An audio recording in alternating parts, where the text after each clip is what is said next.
Both are candidates of the billionaire class. What's on debate is not can we make one of them represent working people, but what's on debate is who is a more reliable representative of the billionaire class. And what the billionaire class does not like about Trump is that he's a rogue element, not that he is nice to working people. Of course not. His whole presidency showed that he's a billionaire con man. But what they don't like about him is that he's not a predictable factor. He's not the guy who, Mr. Toe the line. He is a rogue element. He has his own, aspects of his own agenda, which don't serve the interests of the billionaire class in a very direct way. What they want is somebody who is stable, reliable, just somebody who is going to represent their agenda, no questions asked, and that's Kamala Harris. And she donned that mantle so proudly. Like, remember, she talked about Goldman Sachs as if there's some sort of holy grail on the economy. Donald Trump has no plan for you. And when you look at his economic plan, it's all about tax breaks for the richest people. I am offering what I describe as an opportunity economy, and the best economists in our country, if not the world, have reviewed our relative plans for the future of America. What Goldman Sachs has said is that Donald Trump's plan would make the economy worse, mine would strengthen the economy. What the Wharton School has said is Donald Trump's plan would actually explode the deficit. Goldman Sachs is one of the most one of the big names in the perpetrators of the Great Recession in 2011. That's right. She bragged about, what was it, that her economic plan had been vetted and approved by Goldman Sachs. Yes, as if that's a badge of honor, but for her it is. Exactly. To which Trump meekly responded, in the Wharton School, right? And then Trump's response was, well, I went to Wharton. I mean, it was a pathetic competition in a race for the bottom. I'm so glad you brought up this idea of kind of the asymmetry of the fact checks. I mean, there are some people who are complaining that Trump was fact checked at all, including some people on the left, which it's curious to me. The issue was that Kamala wasn't fact checked. Yes. More. And so I do think, I'm so glad you raised that particular instance, but I do think the most demoralizing for me aspect of the debate during which there was no pushback was her repetition of the mass rape hoax lie about October 7th. In her response to the sort of tepid question about how she and Trump plan to resolve the quote unquote conflict in Israel-Palestine. Of course, no questions about whether there is a ongoing genocide, whether or not America has played a role in being an obstacle to any resolution in the international law context, and whether or not she would agree to any kind of arms embargo, or whether America would continue to facilitate this war. I wondered if we could actually parse through some of that section of the debate. It was relatively short. Regrettably, they spent a lot more time talking about Ukraine-Russia for some reason than Israel-Palestine. But let's just go through a little bit of it, and I would love to give you an opportunity to provide a fact check of your own.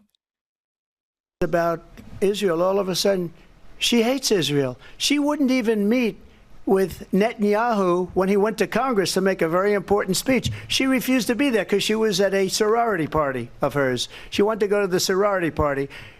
She hates Israel. If she's president, I believe that Israel will not exist within 2 years from now. And I've been pretty good at predictions, and I hope I'm wrong about that one. She hates Israel. At the same time, in her own way, she hates the Arab population because the whole place is going to get blown up. Arabs, Jewish people, Israel will be gone. All right, I want to give you a chance to weigh in on just that part.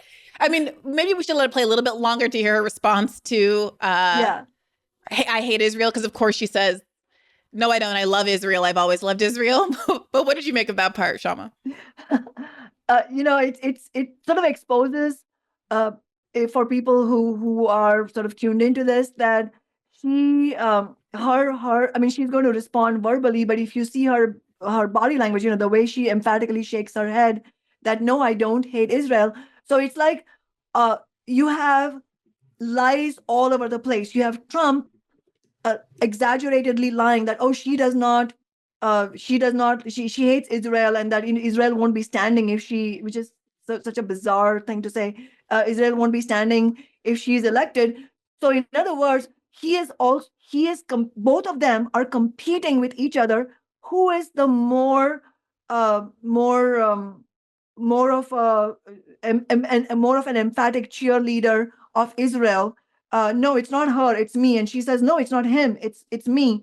And nowhere in this spectrum of debate do you see any point about the genocidal war, the 200,000 lives lost, 10% of the Palestinian population wiped out, like entire bloodlines, blown out of existence. And here you have this whole phenomenon of both of them being die-hard advocates for Israel. And in this, the part that I'm about to talk about didn't come here. I think it came in her closing statement. But she reaffirmed everything. Like, she reaffirmed that he is completely out to lunch. Trump is completely out to lunch. She is not going to hate Israel. She does not hate Israel. She loves Israel. And she said in her closing statement something that she said in her Democratic National Convention speech, which is that she wants the US to have the most lethal armed forces. I know lethal is a quote, maybe the rest of it is paraphrasing, but that's what she said. Yep. That is about sustaining America's standing in the world and ensuring that we have the respect that we so rightly deserve, including respecting our military and ensuring we have the most lethal fighting force in the world. I picked up on that as well. When she said it during her convention speech, I was horrified. And there was a part of me that thought, okay, either this was a poor word choice that first of all, here are the options. It's intentional and she's insane. The second option is it was like chosen, but there were regrets once you saw the blowback online afterward, a recognition that maybe you overstepped and that word wouldn't be used again. A recognition that like choosing a word that like definitionally means like to cause harm. And people were pushing back against me because I tweeted about this and they were saying like, well, what do you want the military to do? Not be lethal? Like, even for people who love the military and think we should have the biggest, strongest military in the world, there is a argument that is made that it's a deterrence military, that having the strongest military and the best technology and all of those things is what keeps peace. Not that you want to have the bombs that kill the most people because being the most lethal and causing the most harm is a net good. That's insane. That's a bloodlust word, right? That is not a kind of a strategic, even like deterrence argument for your military. So my thinking was, okay, well, maybe when she sees the backlash, we'll see a different kind of language choice going forward. So for her to then repeat it means that there was this is like double down, super intentional messaging to some audience that quite obviously isn't any Democratic voter. Because I don't think even the most like moderate corporate Dem is especially interested in having a quote unquote lethal military. What they're interested in is having an effective military, feeling safe, all of those kinds of justifications, fine. This seems to be targeted to a different audience. And when you see her trumpeting the fact that she has 200 conservatives, she tweeted out this list today that she has a list of, how does she frame it? 200 plus Bush, McCain, Romney former staffers who've endorsed Kamala Harris, on top of Dick Cheney and his daughter, Liz. Then you start, for me personally, I start to get a sense of who that word lethal is intended to reel in.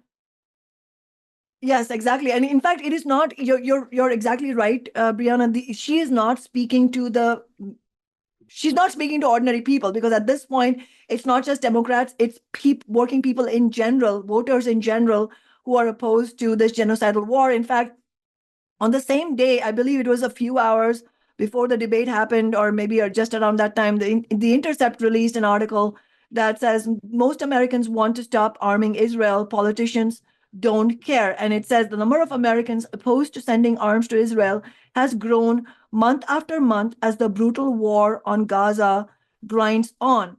And, it talks about how Harris has sidestepped this question repeatedly. And, not that she has been interviewed that many times, but her campaign has sidestepped that question. And there's a poll from June that showed 61% of all Americans said the US should not send weapons to Israel, including 77% of Democrats and nearly 40% of Republicans, which is really remarkable. But then since then, every month, the string of polls shows that the number of people, the proportion of American voters that is against sending arms to Israel is growing. And yet it is completely what she is talking about is completely divorced from what ordinary people want. And there is no way to interpret the word lethal or the idea that the American armed forces should be lethal in any kind of innocuous manner. I mean, anybody who is trying to make any kind of claim of that manner is being wildly dishonest and disingenuous, because at the moment that the American imperialist forces are responsible for a genocide, which I think, I mean, people have to study this and say whether this is accurate or not, but it seems to me that the rapid pace of the killing of Palestinians, it has to be one of the worst, if not the worst, genocides in terms of the pace of events. When you have 10% of the population wiped out within a year, I mean, it is just astounding and unspeakable. And there is no way to interpret this in an innocent manner that, oh, well, every country needs to protect itself. No, absolutely not. And I think it has to be said, it's impossible to parse through this without understanding some of the fundamental realities, in that the reason this is happening is that this is what happens under capitalism. When Harris says we want a lethal force, not only is that in willful ignorance or complete lack of any empathy for what is happening to the Palestinians, and not to mention her own responsibility, because its blood is on the hands of Democrats and Republicans, but it's also, in a more fundamental sense, it's not only about the genocide. It's also that when they say they want the most lethal force, what they are talking about protecting is not ordinary American people. It is about protecting the interests of US capitalism and the billionaire class. That is what they're talking about protecting. So even in the most benign sense of the word, in the context of capitalism, war, the idea of war and the idea of armed forces by these politicians who represent the interests of capitalism is never going to mean something good for ordinary people. I think that's such an important point. It makes me think of, I think it was Aaron Mate, maybe, who was explaining this like a year or two ago, probably 2 years ago, relatively shortly after the Russian invasion of Ukraine, about the events that precipitated it, right? And Ukraine being offered two different sort of economic packages. One, this EU package that came with a requirement of austerity, and a different one from Russia. It chooses Russia, and therefore America stages a coup to force Ukraine in alignment with West economic interests. A recent episode we did on the role of the IMF and the World Bank in ensuring U.S. Economic hegemony. Recent episodes with Ben Norton talking about the rise of BRICS and the ways in which America has staged any number of coups and other kinds of interventions to try to prevent governments, usually in the global South, from picking any other kind of economic system. The events that are happening right now in Mali and other parts of Africa, where they're fighting back against the French economic hegemony there. And I think that your point is really solidly made, that when people like Kamala Harris are talking about the value of a strong, lethal American military, it's not because there is some, real threat. There's an imagined threat that's used to exploit average Americans into thinking it's in our best interest.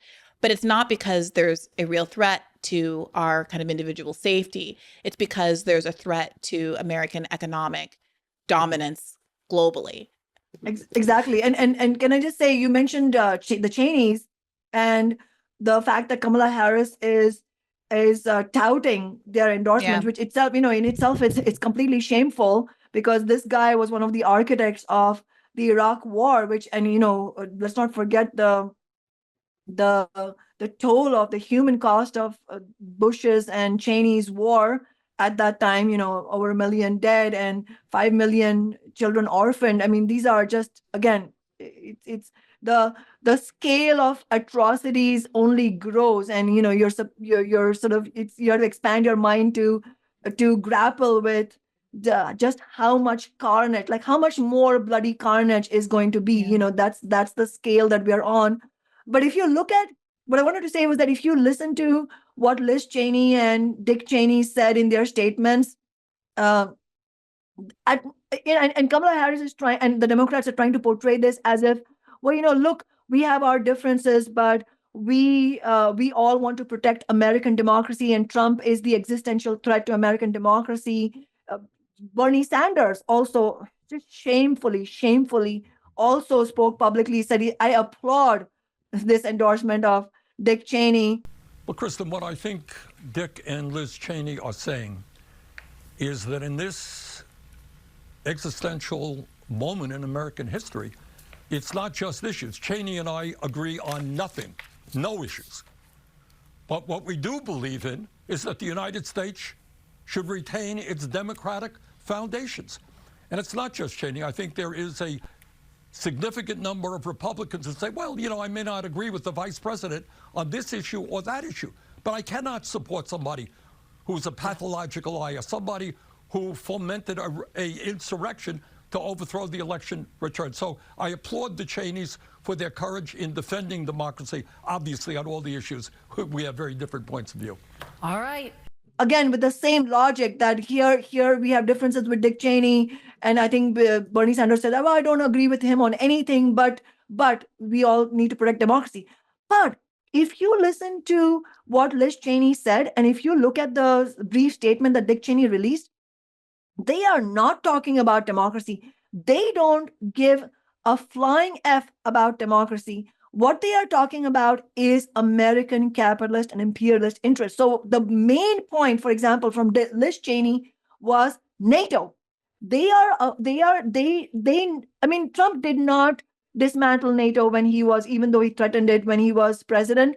So I don't believe that is some kind of imminent thing, that because he also ultimately is a protector of capitalist interests. He's just a more unpredictable one.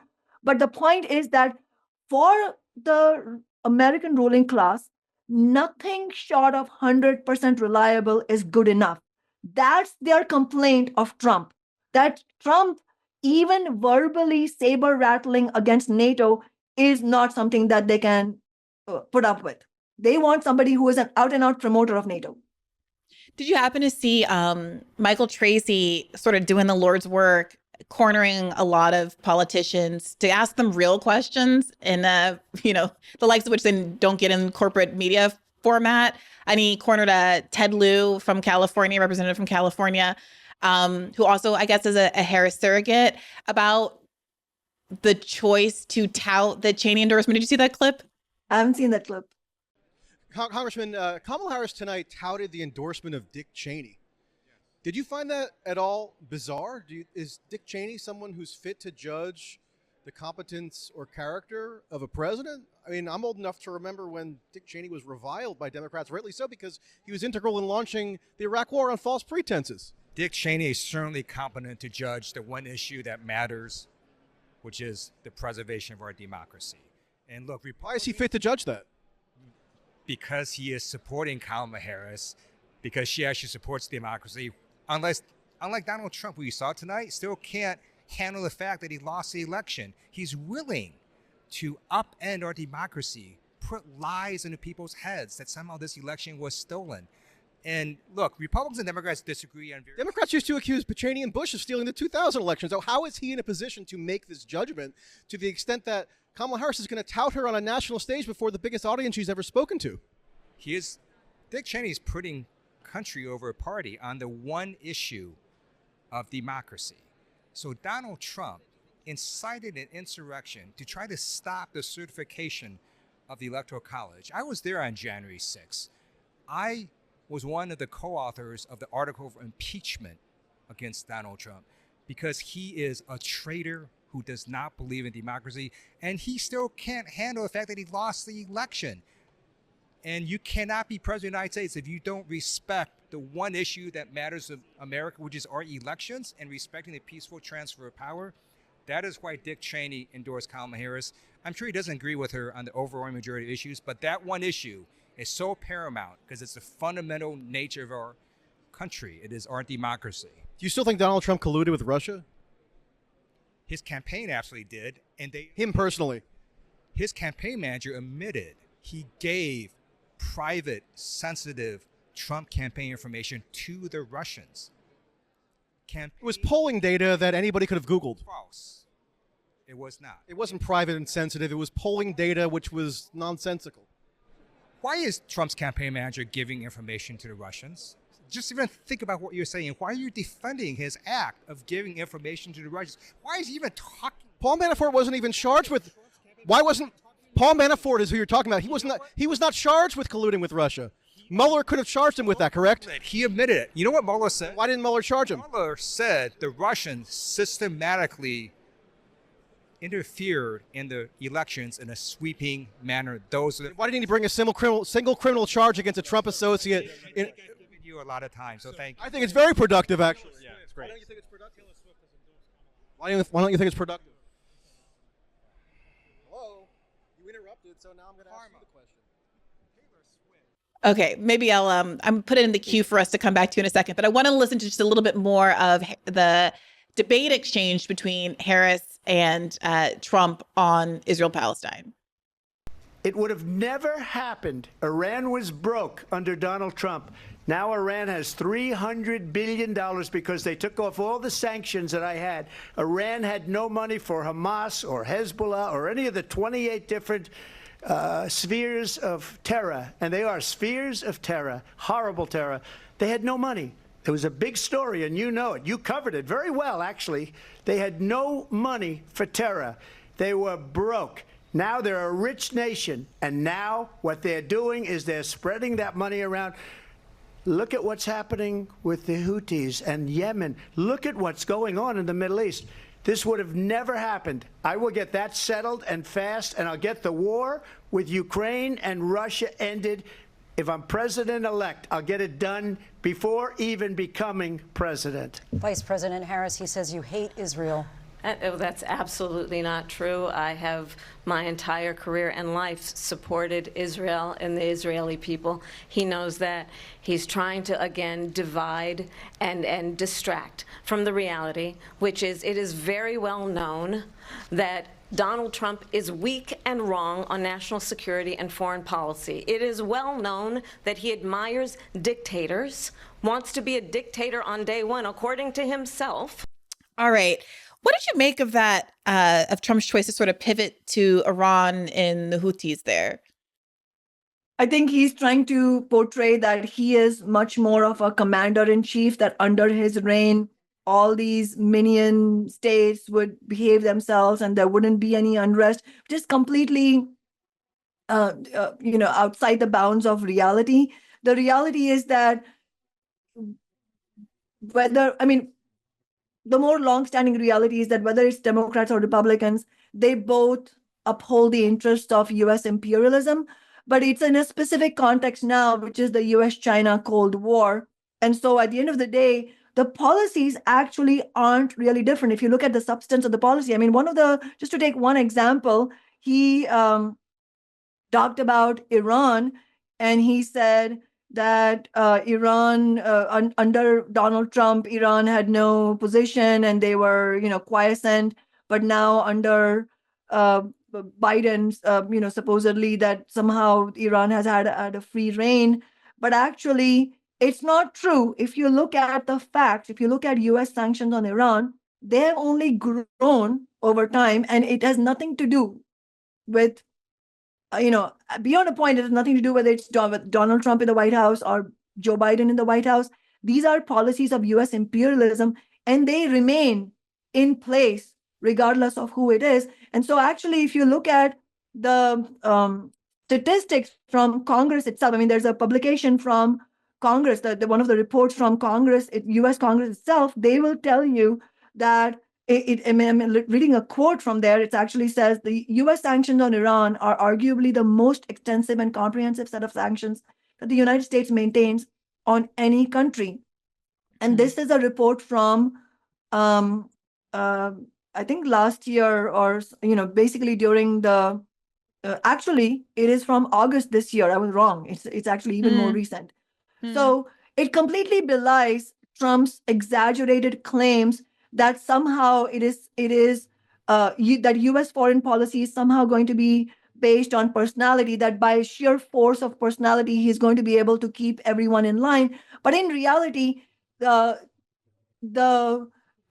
war and unrest and strife and conflict has a logic of its own on the basis of capitalism. And so all of this that has happened would have happened even under a Trump regime, after October 7th. If October 7th had happened under his regime, then I don't believe that the course of events would have been in any way, in any significant sense different, because this is the logic under capitalism and imperialism. And one of the most overarching points here that we can't forget, because this whole debate can be very distracting and can be very personality based. But in reality, what happened after October 7th was not, as many scholars from that of that region have said, it's not because of October 7th. This is a result of 75 years of brutal occupation, and the formation of the Israeli state itself was part of a bloody and brutal imperialist policy shared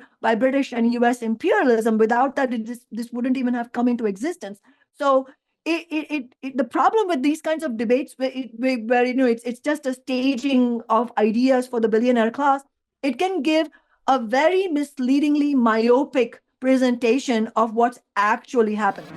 Hey YouTube, thanks for watching. Just a reminder that this is a podcast. You can catch an extra premium episode every Monday for $5 a month at patreon.com/badfaithpodcast. That's patreon.com/badfaithpodcast for $5 a month, an extra episode every week. Additionally, please do consider liking this video, subscribing to this channel. It helps us out.